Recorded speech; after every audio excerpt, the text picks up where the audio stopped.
ജനകീയ പ്രശ്നങ്ങളുണ്ട്. അതിൽ കേരളത്തിൻ്റെ വീഴ്ച, സംസ്ഥാന സർക്കാരിൻ്റെ വീഴ്ച മറച്ചു വെക്കാനാണ് നിങ്ങൾ ഈ ജമാഅത്തെ ഇസ്ലാമി വർഗീയ ചർച്ചയൊക്കെ എടുത്തിരുന്നതെന്നാണ് പറയുന്നത് നാട്ടുകാർ. ഇതിനകത്ത് ഞങ്ങളെ സംബന്ധിച്ച് ഞാൻ തുടക്കത്തിലേ പറഞ്ഞു, ഞങ്ങൾ ഈ നിയോജകമണ്ഡലത്തിനകത്ത് കഴിഞ്ഞ 9 വർഷം നടത്തിയിട്ടുള്ള വികസന പ്രവർത്തനങ്ങൾ മാത്രം ജനങ്ങളോട് സംവദിച്ചുകൊണ്ടാണ് മുന്നോട്ട് പോയിക്കൊണ്ടിരിക്കുന്നത്.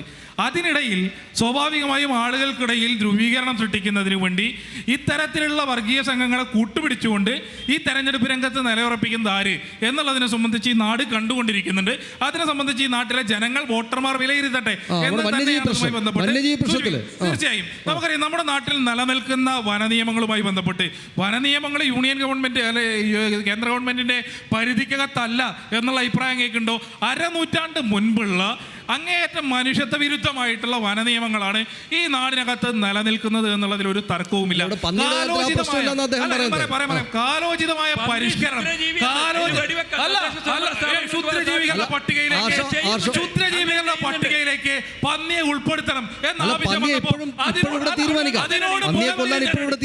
അതിനോട് മുഖം തിരിഞ്ഞു നിന്ന ആളുകളാണ് ഇവർ. ഇനി പന്നിയെ വെടിവെക്കുന്നതിന്